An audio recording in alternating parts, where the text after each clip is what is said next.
আমার বাংলাদেশের শান্তি শৃঙ্খলা বিনষ্টকারীদেরকে কোনো রাষ্ট্র যদি আশ্রয় প্রশ্রয় দেয় তাহলে অবশ্যই ওই রাষ্ট্রের বিরুদ্ধেও আমাদের কথা বলতে হবে। আমি ইউএস গভর্নমেন্টকে অনুরোধ করব, এরা আপনার দেশে অনেক খুনি আশ্রয় নিচ্ছে, এই রাষ্ট্রে যেহেতু ফিরতে পারবে না, এই রাষ্ট্রের নাগরিকদেরকে তো তারা কখনোই কাউন্ট করে না। ব্যারিস্টার তাপস ও তো খুনি, তো এরকম এই তাপস না, শুধু আওয়ামী লীগ ফ্যাসিস্টের অনেক দোসর, শুধু আমেরিকা না, ইউরোপ, ভারত থেকে শুরু করে মধ্যপ্রাচ্য থেকে শুরু করে যে শামীম ওসমান দুবাই যায় নাকি বসে রয়েছে, তা এই যে তারা সারা বিশ্বে ছড়ায় গেছে, তাদের প্রেতাত্মাগুলা বিভিন্ন রাষ্ট্রে ছড়ায় আছে।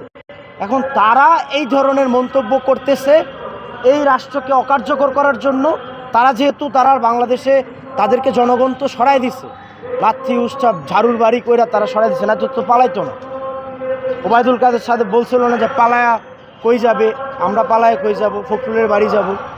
হ্যাঁ, তো ওনারা পালায় গেছে। এখন পালায় যায় যখন দেখছে যে এই রাষ্ট্রে ওনাদের নামে হাজার হাজার হত্যা মামলা হচ্ছে, এই রাষ্ট্রে যেহেতু ফিরতে পারবে না, তো এই রাষ্ট্রের নাগরিকদেরকে তো তারা কখনোই কাউন্ট করে না। তাদের কাছে এটা জাস্ট একটা ভোটার, তাদের জাস্ট এমনি একটা ইউজ করার মাধ্যম। তো তারা বর্তমান সরকারকে, ডক্টর মোহাম্মদ ইউনূস স্যার, উনি অর্থনীতিবিদ, উনি রাজনীতিবিদ না, ঠিক আছে, কিন্তু উনি সর্বগ্রহণযোগ্য বিশ্বে একজন সর্বসমাদৃত ব্যক্তি। উনারে এত লাঞ্ছনা বঞ্চনা করার পরেও উনি যে এই সময় দুঃসময়ে দেশে আমাদের দায়িত্ব নিছে, অভিভাবকের ভূমিকায় আসছে, এটা তো আমাদের সৌভাগ্য। ওনার পাশে থাকা উচিত, যে কোনো সচেতন নাগরিকের দেশ ও দশের কল্যাণ চায়, পাশে থাকা উচিত। কেন ওনার ফাঁসি চাইতে যাবে? উনি কারে হত্যা করছে? তাহলে জাতিসংঘের সামনে আপনারা দাঁড়ান।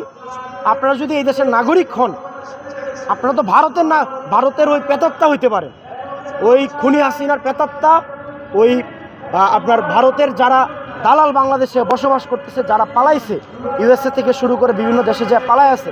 আমি ইউএস গভর্নমেন্টকে অনুরোধ করব, এরা আপনার দেশে অনেক খুনি আশ্রয় নিচ্ছে, এই খুনিরা রাষ্ট্রকে ধ্বংস করার জন্য বিভিন্ন জায়গায় বিতর্কিত কর্মকাণ্ড করবে। অতএব ওদেরকে ওই রাষ্ট্রে গ্রেফতার করে আমার বাংলাদেশের শান্তি শৃঙ্খলা বিনষ্টকারীদেরকে কোনো রাষ্ট্র যদি আশ্রয় প্রশ্রয় দেয় তাহলে অবশ্যই ওই রাষ্ট্রের বিরুদ্ধেও আমাদের কথা বলতে হবে। কারণ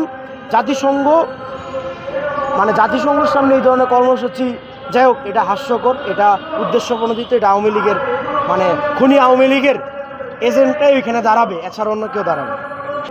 ওবায়দুল কাদের সাথে বলছিল না যে পালায়া কই যাবে, আমরা পালায় কই যাব, ফখরুলের বাড়ি যাব। হ্যাঁ, তো ওনারা পালায় গেছে। এখন পালায় যায় যখন দেখছে যে এই রাষ্ট্রে ওনাদের নামে হাজার হাজার হত্যা মামলা হচ্ছে, এই রাষ্ট্রে যেহেতু ফিরতে পারবে না, তো এই রাষ্ট্রের নাগরিকদেরকে তো তারা কখনোই কাউন্ট করে না। তাদের কাছে এটা জাস্ট একটা ভোটার, তাদের জাস্ট এমনি একটা ইউজ করার মাধ্যম।